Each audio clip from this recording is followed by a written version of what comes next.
안녕하세요. 안녕하세요. 네. 2부에 이어서 3부 여러분들께 뵙게 됐습니다. 2부에서 잠깐 말씀드렸지만 이 자리에 서는 감회가 좀 남다릅니다. 돌이켜보니까 17년 만에 이 교회를 다시 뵙게 됐습니다. 100주년 전해에 2007년인가요? 그때 한번 뵌 분들이 좀 있고요. 제법 다시 만나게 됐습니다. 116주년 또 이번에 리모델링을 다 하고 또 특별한 이 행사를 해서 이 설교 강단을 비워주셨는데 거기에 제가 첫 타자로 이렇게 오게 돼서 어떻게 될지 모르겠습니다. 큰일 났습니다. 큰일 났어요. 네. 얼마 전에 우리 그 목사님께서 그 김성돈 장로님하고 깊은산 옹달샘에 와서 한 7시간 이렇게 거닐면서 말씀을 나눈 가운데 은혜를 받았고, 그때 또 초청을 해주셔서 기꺼이 순종하는 마음으로 이 자리에 섰습니다. 저는 사실 시골교회의 목사의 아들로 태어나서 어린 시절 좀 궁핍한 생활을 좀 많이 했습니다. 저희 어머니가 저를 잉태했을 때 서원 기도를 하셨다고 합니다.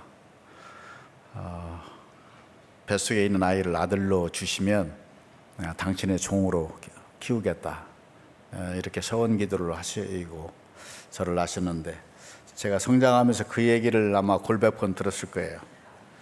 그때마다 제가 반항을 많이 했고 성깔도 부리고 이제 그랬는데, 결국에 어머니의 소원의 기도에 무릎을 꿇고 대학은 연수대학교 신학과를 갔고, 그러다가 우리나라가 좋은 나라잖아요. 긴급조치 9호라고 좋은 법이 하나 있었어요. 그때 제적이 돼서 786명이 집단 제적을 당했습니다. 저도 그 중에 하나가 됐죠. 각 대학의 총학생회장, 대학신문 편집국장, 그때 저는 연세춘지 편집국장을 했고, 그리고 각 서클, 주요한 서클의 회장들을 다 쳐냈어요. 저는 10년을 고생을 했습니다. 그때 저희 어머님이 하나님이 너를 다른 방식으로 쓰기 위해서 그렇게 하신 거다, 이렇게 위로해 주셨고, 그때는 무슨 뜻인지 몰랐는데 돌이켜 보니까 목회자의 길은 막혔지만 이리 굴르고 저리 굴르고 해서 아까 뭐 잠깐 소개해 주신 대로 기자 생활도 하고 대통령 연설문도 쓰고, 김대중 대통령이라고 아세요? 그분의 연설문 5년 쓰는 거 간단치 않습니다. 이게 사람 죽이는 일입니다. 그렇게 하고 도중에 한번 이제 쓰러지는 경험이 있어서 임사 경험이라고 하죠. 그건 또 하나의 은혜이기도 합니다. 그래서 눈을 떴을 때 내가 뭘 놓치고 살았는지, 뭐가 소중한지, 인생 우선순위가 바뀌고, 그래서 이제 명상을 시작을 하고, 고도원의 아침 편지를 시작하고, 충주 깊은산 옹달샘에서 명상센터를 운영을 했습니다. 돌이켜 보니까 정말 감사하게도 이 자리가 서원 기도를 하고 끝내 그 끝을 보지 못하고 하늘나라에 가신 어머니에게 기쁨을 드리는 자리고, 얼마나 감사한지 모르겠습니다. 하나님께 감사드리고, 또 초청해 주신 우리 나 목사님과 우리 성도 여러분께 진심으로 감사를 드립니다. 와서 보니까 많이 달라졌어요. 밖에 보니까 엘리베이터가 딱 생겼어요. 제가 이제 오르락내리락 하면서 앞으로 엘리베이터 탈 때는 돈을 받으시라고 그랬습니다. 관광용이던데요. 보니까 외부도 쫙 보이고 너무 좋고, 지하까지 쭉 둘러보면서 많이 밝아졌고, 또 은혜가 넘치고, 또 그런 것을 이제 봤습니다. 너무 감사했습니다. 그 사실은 제가 산티아고 순례길을 매년 갑니다. 그래서 엊그제 귀국을 했어요. 하루에 많을 때는 한 30km, 재보니까 한 45,000보 해요. 그 산티아고 순례길을 열심히 걷고 엊그제 귀국을 해서 이틀 됐는데 저녁에 이제 시차가 완전히 이제 반대니까 지금 시간은 거기가 새벽 4시입니다. 아까 2부 때는 7시인데 졸면 어떠나 근데 다행히 안 졸았던 것 같아요. 그래서 2부, 3부 때는 더 졸 것 같아요. 막 올라와요 지금. 그래서 혹시 제가 졸면은 여러분들이 박수로 깨주시기 바랍니다. 연습 한번 하시겠어요?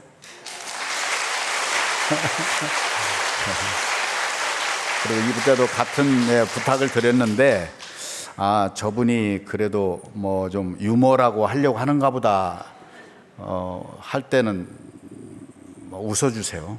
네. 웃는 것도 한번 연습 한번 하시겠어요? 네. 입을 크게 벌리고, 네. 그리고 좀 받아들이겠다. 이게 작게나마 은혜가 되겠다 싶을 때에는 아멘 크게 외쳐주시기 바랍니다. 네.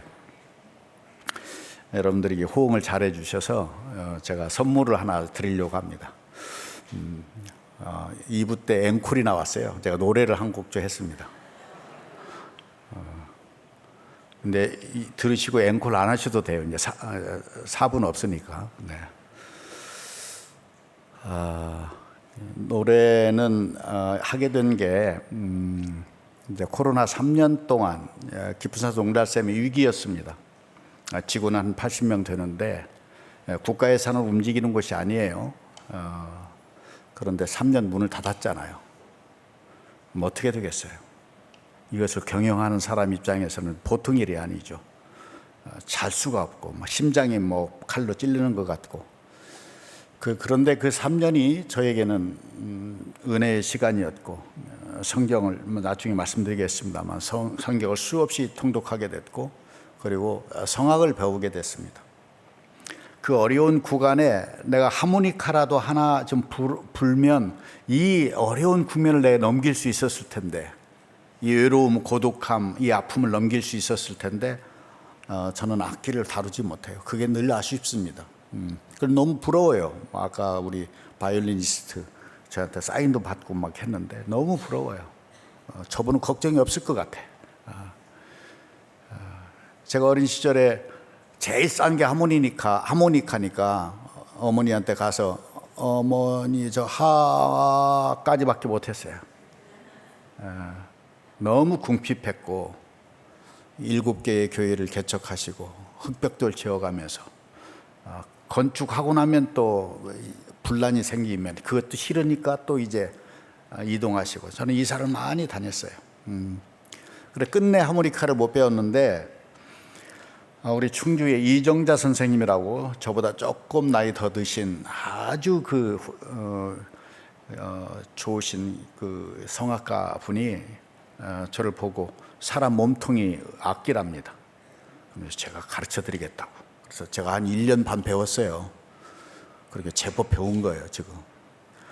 산티아고 순례길에서는 버스킹도 했어요. 동네방네에서. 모자를 벗어놓으니까 막 돈이 와. 그래서 작년에는 300유로, 이번에도 뭐 그 정도. 그 잘 모아놓고 나중에 청년들을 위한 걸로 쓰려고 그렇게 하고 있어요. 오늘 모자는 제가 안 벗어놓겠습니다. 일부 때는 제가 부르는 게 찬송가는 아니고 찬송가 많이 지금 하고 있어요. 언젠가는 이 찬송가를 쭉 해야 되겠다 생각하고 하고 있습니다. 그런데 할 때마다 눈물이 나가지고 잘 못 불러요. 막 어머니 생각이 나가지고. 그래서 일부 때는 그 You Raise Me Up을 했는데 같은 노래를 하면 또 혹시 목사님도 그러고 김 장로님도 새로 오셨으니까 좀 그렇잖아요. 그래서 앵콜곡은 딥 리버를 해드리겠습니다. 네. 이건 흑인 연가인데 이런 상상을 하시면 됩니다. 내가 20대 청년이에요. 광주에 사는 청년이라고 생각해도 돼요. 아버지가 일하러 가는데 지난 전날 주인으로부터 몹시 두드려 맞고 목이 걸린 채 나무에 대롱대롱 걸려 있어요. 그 밑을 지나서 목화밭에 가야 돼. 내 안에서는 막 불이 일어나. 그런데 표시를 하면 저놈도 너 이리 와. 자기도 목이 매달려. 삼켜야 돼요. 그 길을 쭉 가서 목화밭에서 수백 명의 흑인들이 일을 하고 있어요. 어떻게? 근데 어디에서 소리가 들립니다.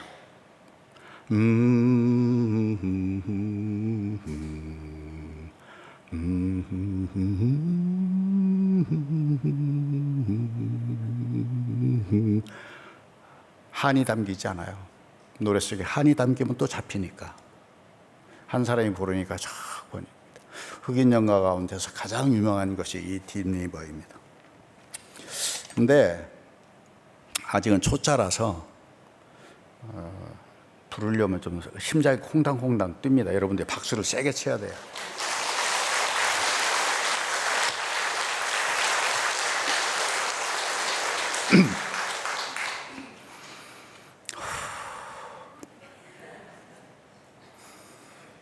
Deep river, my home is over Jordan. Deep river, Lord, I want to cross over into campground. Deep river,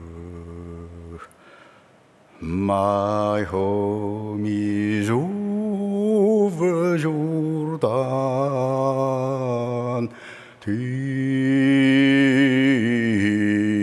river, Lord, I want to cross over into campground. Oh, don't you want to go to that gospel feast, that promised land where all is peace. Oh, deep river, Lord, I want to cross over into campground.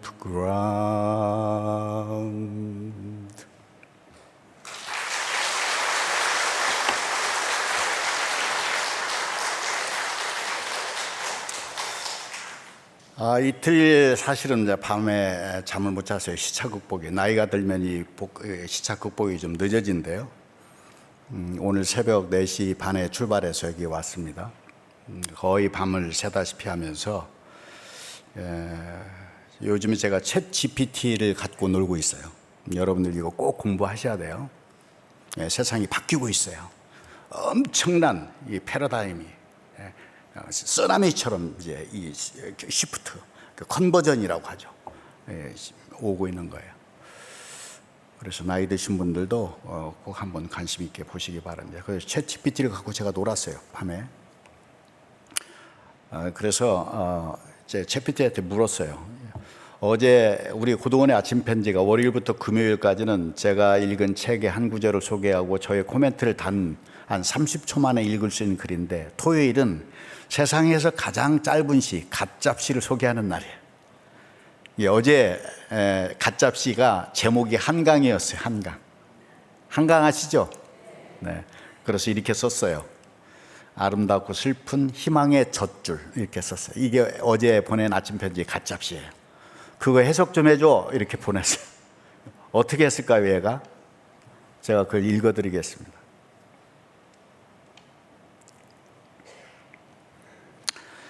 오늘자 고도원의 아침 편지에서 언급된 한강은 중의적인 표현으로 두 가지 의미를 담고 있습니다. 첫 번째로 한반도의 젖줄인 한강을 가리키며 자연과 생명의 흐름을 상징합니다. 강물이 끊임없이 흘러가며 한반도의 생명을 유지하듯 이 편지는 인간과 자연, 역사와 미래를 잇는 연결성을 나타냅니다. 두 번째로 최근 노벨 문학상을 수상한 작가 한강을 가리킵니다. 그녀의 작품은 아름다움과 슬픔이 공존하는 주제를 다루며 인간의 고통과 치유를 탐구합니다. 이 편지는 한강 작가의 문학적 세계관과 강물처럼 흐르는 인류의 희망을 연결짓고 있습니다. 그녀의 작품이 슬픔 속에서도 희망을 찾으려는 인간의 노력을 그리는 것처럼 한반도의 한강도 역사적 아픔과 희망의 상징으로 자리하고 있습니다. 따라서 아름답고 슬픈 희망의 젖줄이라는 표현은 한강의 문학과 한반도의 강이 모두 인간과 자연의 복잡한 감정과 상황을 아우르는 상징임을 나타냅니다. 이는 역사적, 개인적 고통 속에서도 지속적으로 흐르는 생명력과 회복의 가능성을 이야기합니다.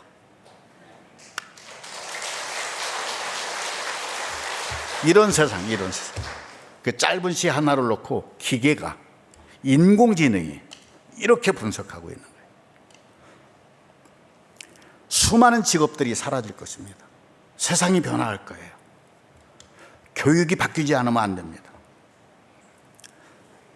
그래서 싱글레리티라고 얘기해요. 인공지능이 인간의 지능을 넘어섰습니다. 괴물이 등장하고 있어요. 여기에 윤리의 문제가 등장하고 있습니다. 저는 과학자가 아닌데 가끔 불려가요. 제가 그 세미나에 가. 저를 왜 부르느냐. 이 인공지능에 누군가의 인간의 정신, 인간의 온기를 결합하는 사람이 있어야 된다는 거예요. 이 부분에 대해서 화두를 던질 수 있는 사람이 필요하다는 거예요. 그래서 그런 자리를 가게 됩니다. 저는 생각해요. 자, 인공지능이 어마어마한 속도로 짧은 글 하나를 놓고 이렇게 분석하는 시대에 이 인공지능이 하지 못하는 부분이 있습니다. 이것이 우리의 틈새이고 우리가 가야 할 길입니다. 그 중에 하나가 인간의 정신입니다. 정신의 심오한 영성입니다. 온기예요. 그래서 오늘 저는 이 제목을 가지고 영성과 기쁨에 대하여 가로 열고 크리스찬의 영성과 기쁨에 대하여 하나님을 믿는 사람들의 영성과 기쁨에 대하여 좀 말씀을 나누려고 하는 것입니다. 이게 좀 보편성을 띠기 위해서 제가 경험한 것을 가지고 좀 말씀드리려고 해요. 저는 글쟁이에요. 작가입니다. 평생 글을 썼어요. 제적되지 않았음이라면 제가 목회자가 됐거나 아마 대학교 교수가 됐거나 언어학자가 됐거나 했을 거예요. 근데 그게 막혔기 때문에 글쟁이로 했어요. 이 글을 쓰는 사람은 영감이 필요합니다. 인사이트가 필요해요. 샘물처럼 솟아나야 돼. 이 글을 쓰는 사람에게 영감은 어디에서 오는가? 그 영성의 근원지는 무엇인가를 제가 말씀을 드리면 이것은 우리 믿는 사람들에게도 목사님에게도 장로님에게도 그리고 사업하시는 분들에게도 특히 정치하시는 분들에게도 도움이 되리라고 생각합니다. 하나가 힌트가 되실 수 있을 거예요. 영감은 어디에서 오는가? 우리의 영성은 어디에서 강화되는가? 첫 번째입니다. 잠깐 생각해 보세요. 나의 영성은 어디에서 올까? 첫 번째, 그것은 눈물입니다. 눈물이에요. 고통의 눈물, 아픔의 눈물.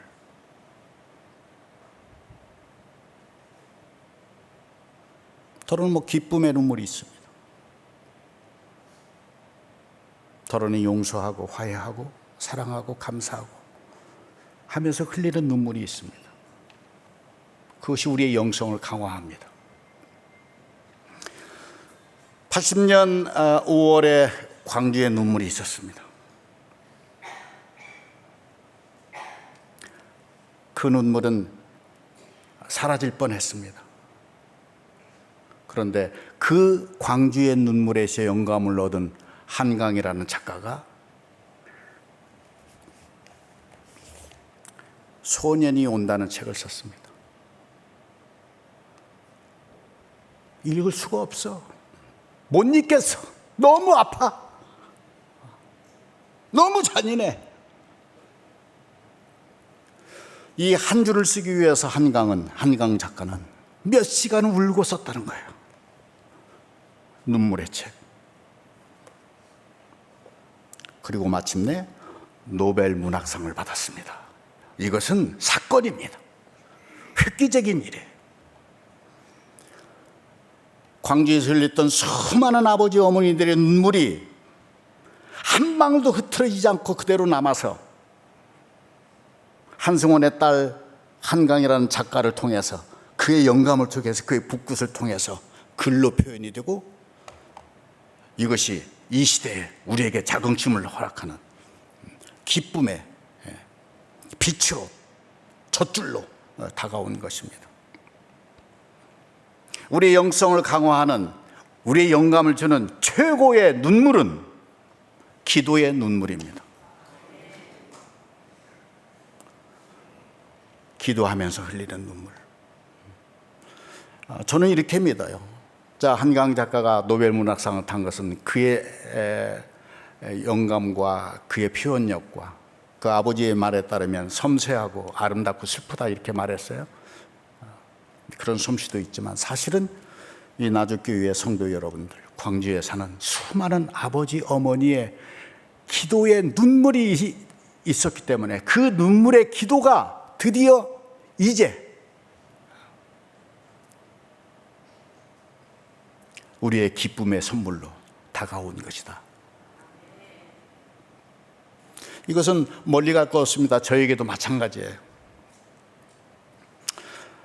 잠깐 말씀드렸지만 궁핍방 가운데서 제 어머니가 늘 그런 얘기를 했어요.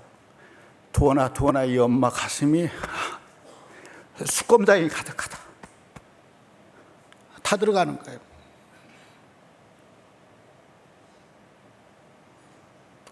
찬송하고 기도하고 어린 저를 부둥켜 안고 눈물을 흘리고 저는 이따가 내 얼굴 보리에 물방울이 하나 떨어지는 것을 발견을 했습니다. 어머니의 눈물. 지금도 그 선명해요.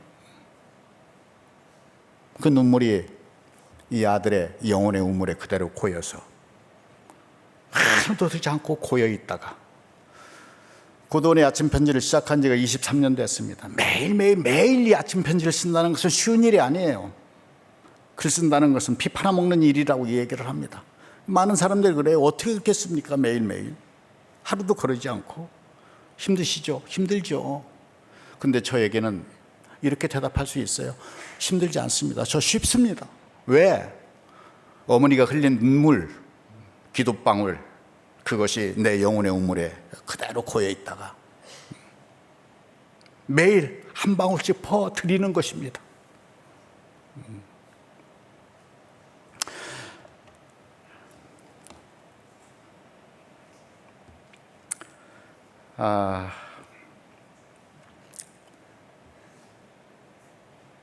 광주 어머니들의 눈물, 광주 아버지들의 눈물, 이 눈물은 한 방울도 흘러가지 않을 것입니다. 성 어거스틴의 어머니 모니카가 이런 얘기를 했어요. 어머니가 기도하는 아들은, 어머니가 눈물을 흘리면서 기도하는 아들은 망하지 않는다. 두 번째 우리 영성을 강화하시는 것은 고난의 경험입니다. 고난. 우리는 환난이라고 얘기합니다. 시련,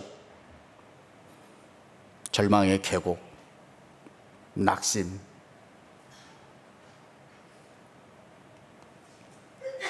도저히 다른 길을 발견할 수 없는 그 막다른 골목에 이르렀던 그 경험, 그것이 사실은 우리에게 영성을 강화하는 통로이기도 합니다. 제가 묻겠습니다. 여기 지금 특히 나이 드신 분들, 여러분의 삶을 돌아보십시오. 과거를 돌아보세요. 오늘 이 자리를 있게 한 게 무엇이었습니까? 배부름이었습니까? 성공의 경험입니까? 실패하고 깨지고 아프고 했던 그 고난의 경험이 오늘 이 자리에 여러분들 있게 한 것입니다. 저도 마찬가지예요. 제가 긴급조치 구호 얘기했어요. 아니 20대 청년이 대학생이 대학교 4학년 때 잘린 거예요. 쫓난 거예요. 저는 10년 고생했어요. 강제징집 강원도 산골짜기 이상한 곳에 가서 3년 동안 좀 과장하면 매일 집단 폭행을 당했어요. 그 국가적 폭력을 당했어요. 너희는 한번 당해봐. 마치 무슨 그 맹수 우리의 양 한 마리 놓고 당하는 걸 보고 있는 것 같은 거예요. 그래서 멍석에서 말아서 팹니다. 조금이라도 뭔가 울분을 토로하고 뭐 그 비판적인 표정을 지으면 저는 말아 팹니다. 뼈가 바스러져. 그래도 이제 젊은 나이니까 한 6개월 고글고글 하면 다시 이제 그럼 다시 울분이 와. 말아. 흑인 영화가 탄생하는 거예요. 반병신이 돼서 제대를 하고 나왔어요. 광화문 거리를 걷는데 이력서를 받아주지 않습니다. 빨간 도장이 찍혀 있어요. 안티 거버먼트 스튜던트. 이력서를 받아주지 않아요. 할 게 아무것도 없어요. 그래서 제가 두 가지를 했습니다. 하나는 장가를 갔습니다. 웃으셔도 돼요. 지금의 제 아내하고 전기밥솥 하나 놓고 결혼을 했어요. 도둑 결혼을 했어요. 다 떠나가는데 한 여자만 남았어요. 남이섬이라고 그때는 이제 강을 건너가면 끝나거든요. 그때 이제 통행금지가 있었을 때니까 12시만 넘기면 못 가거든. 그날 밤에 제가 일을 좀 저질렀어요. 지금 생각하면 그 일을 참 잘한 것 같아요. 신혼여행 갈 돈이 없어서 친구들한테 나 신혼여행 다녀올게 하고 전기밥솥 하나에 있는 사골세 방에 일주일 숨어 지냈어요. 저는 신혼여행을 가보지 못한 청년입니다. 두 번째 한 일이 남산도서관에 갔어요. 갈 곳이 없으니까 책을 빌려서 안 읽혀. 잠이 오면 좀 잠이 자다가 또 안 읽혀. 근데 갈 일이 없으니까 그 다음 날도 또 가. 안 읽혀. 사흘 나흘. 그러다 어느 날 읽기 시작한 거야. 곧 부러질 듯 검은 숯 같은 그것을 그녀는 가방에 넣었다. 숯이 아니라 쇠를 넣은 것 같이 가방이 무겁다. 이게 뭐야 이게. 어떻게 그 사무실을 걸어 나왔는지, 어떻게 그 복도를 통과해 사복경찰에 서 있는 정문을 빠져나오는지 기억할 수가 없다. 책에 빨리 들어가. 그것이 고도원의 아침 편지를 낳게 했습니다. 절망 가운데 무엇에 집중하느냐, 그것에 따라서 자기 인생이 달라집니다. 세게 해주세요. 네. 제 아들이 그래요. 아빠는 고생해서 좀 이렇게 뭐 이름도 나고 이렇게 됐는데 저는 유복하게 저희 아이들은 이제 저도 기자 생활하고 했으니까 유복하게 컸죠. 그런 고생 몰랐지. 그러니까 어떻게 해야 되냐고 제가 이런 말씀을 드렸어요. 이런 말을 했어요. 그러니까 너는 고생을 사서 해야지. 여러분 자녀들 고생을 사서 하게 하시기 바랍니다. 세 번째 영성을 강화시키는, 우리에게 영감을 주는 그것은 독서입니다. 독서, 책 읽기.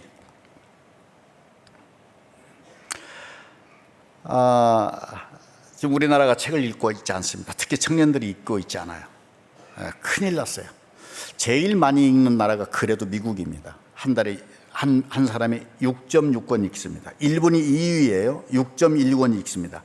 자, 퀴즈입니다. 한국은 몇 권 읽을까요? 0.6권 읽습니다. 큰일 났습니다. 독서에 독서법이라고 얘기를 합니다. 법이라고 얘기하는 것은 그 질서가 있다는 뜻입니다. 노하우, 기술이라는 뜻이에요. 틀이 있다는 뜻이에요. 배워야 한다는 뜻이에요. 이 독서법을 배워야 지식인의 무기가 될 수 있습니다. 저는 그런 부분에서는 전문가예요. 왜 전문가가 됐어요? 남산도서관에서 사다가 게다 사다가 할 일이 없으니까.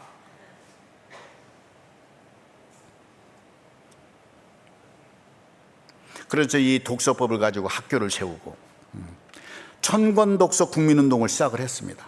아마 나중에 여러분들이 아시게 될 거예요. 우리 김대중 전남 교육감이 저하고 또 같은 생각을 해서 뭔가 연계해서 이 운동을 전국적으로 벌일 것입니다. 10대 때, 20대 때 천권을 읽게 하면 끝나요. 왜? 안 읽으니까. 읽는 사람은 엄청난 경쟁력이 생기는 거예요. 링컨의 말입니다. 한 권의 책을 읽는 사람을 두 권의 책을 읽는 사람이 지배한다. 독서법은 세 가지입니다. 속독, 정독, 다독. 속독은 빨리 읽는 거예요. 이것도 기술이에요. 그래서 제가 틀을 만들었어요. 2, 2, 50, 2분, 2분, 5분, 10분, 19분 만에 책 한 권을 읽는 훈련을 시키는 거예요. 재미있게. 제가 대안학교 국제학교를 세워서 운영하고 있는데 어제도 지금 세미나가 열렸어요. 학부모 세미나. 근데 학부모들이 공통적으로 우리 아들들이 책을 좋아해요. 저는 이것을 환원해서 속독하고 그 다음에 정독, 빨리 읽는다 하나도 놓치지 않고 이것을 다독, 한 사람이 10권, 100권, 1000권 읽는 것을 다독이라고 그래요. 저는 다독가예요. 지금까지 23년 아침 편지를 썼어요. 제가 발췌한 글에서 앞으로 우리 출판사가 조사해 보니까 앞으로 제가 쓸 수 있는 만큼이 얼마만큼 저장되어 있느냐, 70년 쓸 수 있대요. 무궁무진한 다독가예요. 그런데 진정한 다독은 뭐냐? 한 권의 책을 10번, 100번 읽는 것입니다. 한 권의 책을 100번을 읽는 경험이면 저절로 속독과 정독이 뒤따라오는 거예요. 그것을 우리는 인생의 책이라고 부릅니다. 김대중 대통령이라고 아세요? 네. 그분의 연설 비서관인데 이분이 어느 날 인생의 책이 있으시오? 이렇게 물었어요. 저는 인생의 책이라는 말을 그분을 통해서 들었습니다. 한 권의 책을 10번 이상 읽는 것. 우리에게 인생의 책은 무엇일까요? 말할 거 없어요. 성경입니다. 성경. 코로나 3년 동안 제가 노래도 배우고 성경을 다시 읽게 됐어요. 그래서 성경 속독법을 제가 지금 틀을 짜고 있습니다. 66권 1189장 이것을 틀 2250처럼 해서 속독하고 그것을 다시 정독하고 그것을 다독하고 그래서 일생에 1000번 읽기 운동을 한번 해볼까. 그럼 오래 살아야 되잖아요. 하나님이 빨리 안 불러갈 거 아니야. 너 1000권 읽고 오라고. 그런 운동을 하려고 그래요. 독서. 특히 우리의 영성, 영감의 보고는 바이블이에요.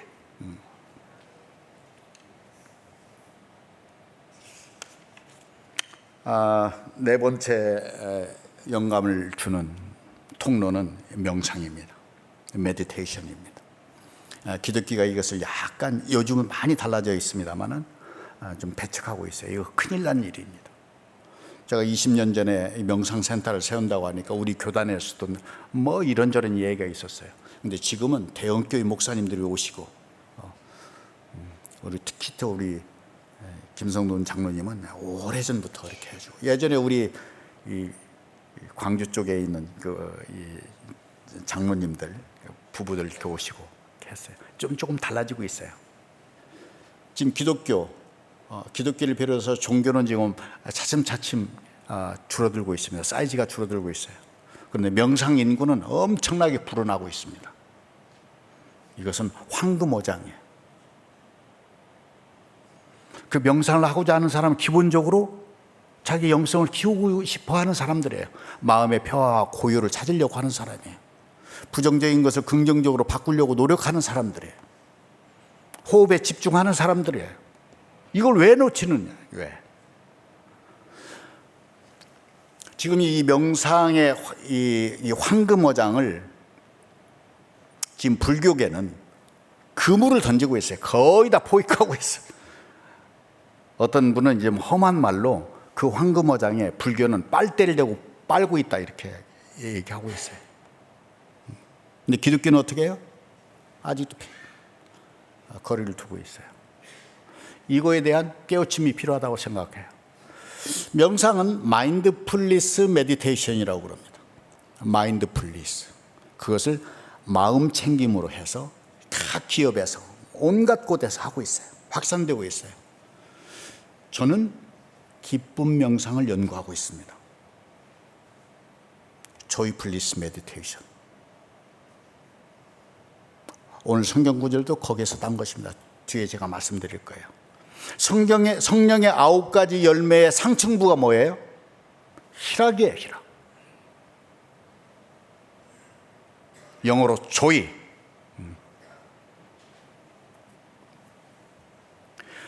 근래에 제가 하토마이 세라피를 옹달샘에서 하고 있습니다. 하토마이는 손을 대다라는 뜻입니다. 히라버예요. 성경을 읽다가 저도 막 잠을 잘 수가 없어. 너무 여기저기가 아프고 어떻게 해볼 수가 없어. 그래서 옛날에 2016년에 힐링 코드라고 하는 그분도 목사님이에요. 심리학자인데 이분이 영감을 얻어서 계시를 받아서 어떤 게 주파수, 일종의 기 운동이죠. 이걸 해서 회복되는 것을 경험을 가지고 책을 썼어요. 그걸 제가 훈련을 했어요. 알렉산더 테크닉 이런 것들 쭉 했어요. 그래도 안 돼. 근데 이 성경이 저에게 해답을 줬어요.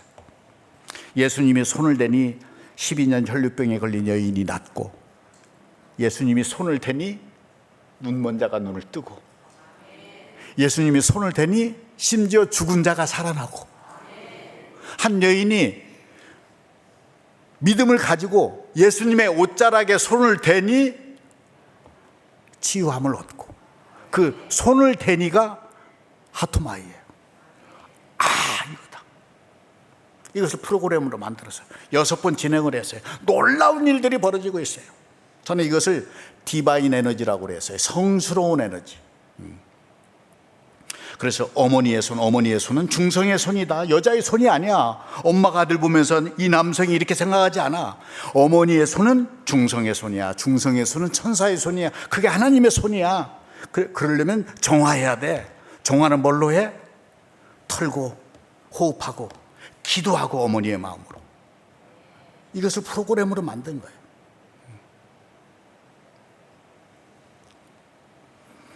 이 명상이라고 하는 이 도구, 통로를 통해서 저는 제가 체험하는 것이 많아요. 이번에 이제 산티아고 순례길에서도 철 십자가가 있는 곳에서 이제 명상을 했어요. 걷기 명상을. 그리고 우리 김성돈 장로님이 또 잘 아는 또 김세진이라는 분이 여류 그 금융인인데 같이 갔어요. 엊그제 저에게 전화 왔어요. 제가 기쁜 소식을 전해주겠습니다. 알려드리겠습니다. 뭔데요? 그때 저와 같이 가서 저하고 명상을 했던 사람들이 그 중에 2사람이 그동안 냉담하고 10년 전에 교회에 발걸음을 끊었다가 다시 교회를 가기로 결심했답니다.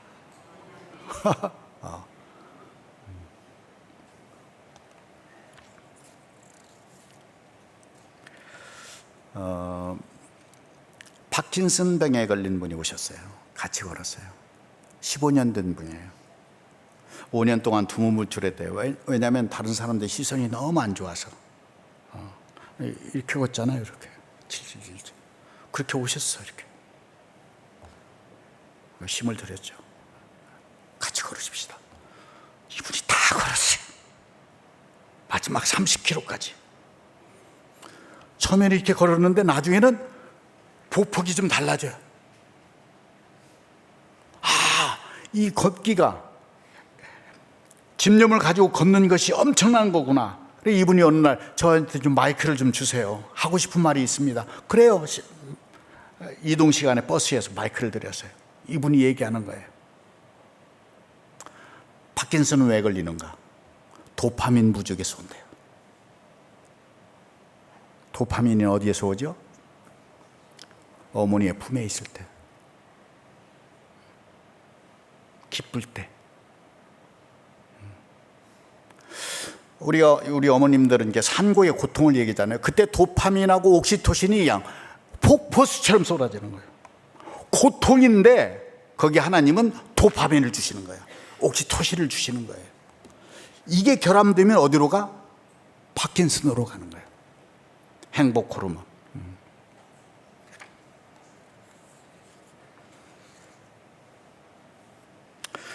오늘 소개했던 그 데살로니가전서 5장 16절에서 18절은 뭐 우리 크리스찬들은 뭐 모르는 분이 아무도 없어요.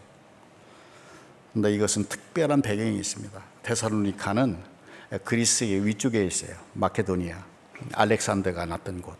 그래서 로마가 점령을 해서 이 도시를 우리가 어떻게 제대로 끌고 갈 것인가 해서 이제 개조하는 작업이 있었어요. 그래서 이주들이 많아요. 이주민이 많아. 디오니소스라고 하는 남근을 숭배하는, 술 진짜 먹고 하는 그것이 신이야. 그것이 바울이 가서 전도를 한 거예요. 믿음의 특히 귀족들, 여인들, 요즘 우리로 치면 양반 부인들이 몇 사람들이 그래서 됐는데, 이 사람들을 하니까 이 사람들이 기득권을 뺏고 이제 핍박이 되는 거예요. 바울도 도망 나왔지. 아테네로 와서.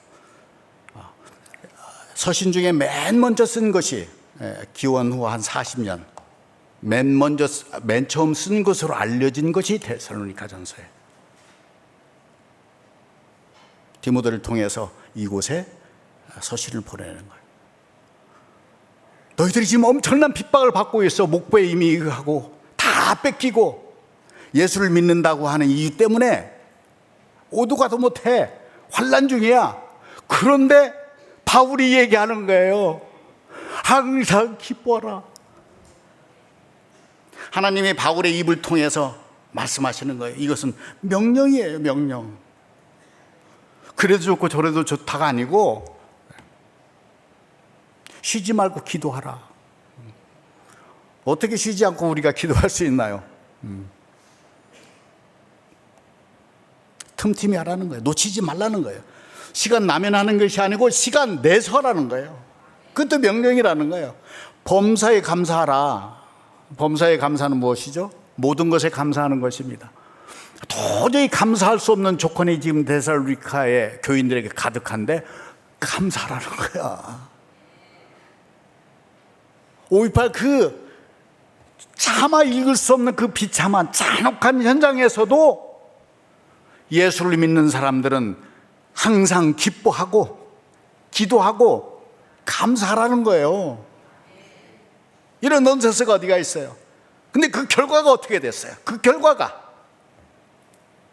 한강이라고 하는 작가를 통해서 노벨 문화상이라고 하는 멸류관 하나를 주신 것입니다. 바벨로니아서 70년이라는 그 고난의 경험이 구약 성경을 완성시킨 거예요. 그게 없었으면 오늘 구약은 없습니다.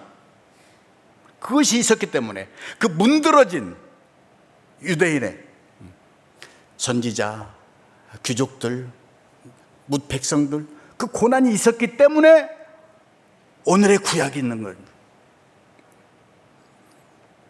고난은 우리의 기쁨의 통로입니다. 그런데 빌립보서에서는 하나 더 나갑니다. 빌립보서도 데살로니가하고 비슷한 동네예요. 여건이 비슷해요. 여기 하나를 더 하는 거예요. 기뻐하라. 그런데 주 안에서 기뻐하라는 거예요. 술집 안에서 기뻐하지 말고 골프장에서 기뻐하죠. 기뻐하죠. 우리가 인간적으로 하죠. 그것도 해. 그런데 주 안에서 기뻐하는 자가 하나님을 믿는 자야. 중요한 것은 실천입니다. 결단입니다.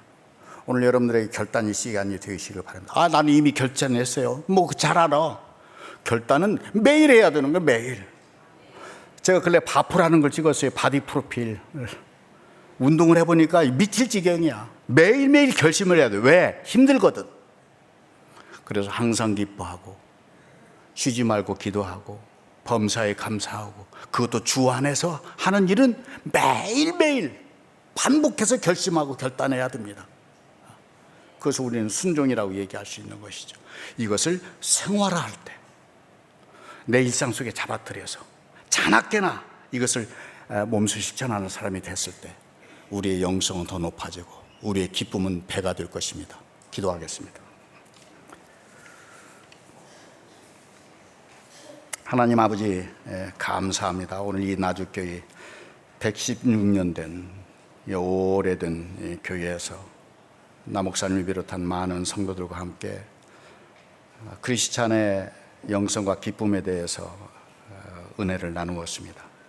이것을 실천하고 생활화해서 어느 곳에서도 우리가 기뻐하고 기도하고 감사하는 존재로 남게 인도하여 주시옵소서, 이끌어 주시옵소서. 예수님의 이름으로 간절히 기도드렸습니다. 아멘.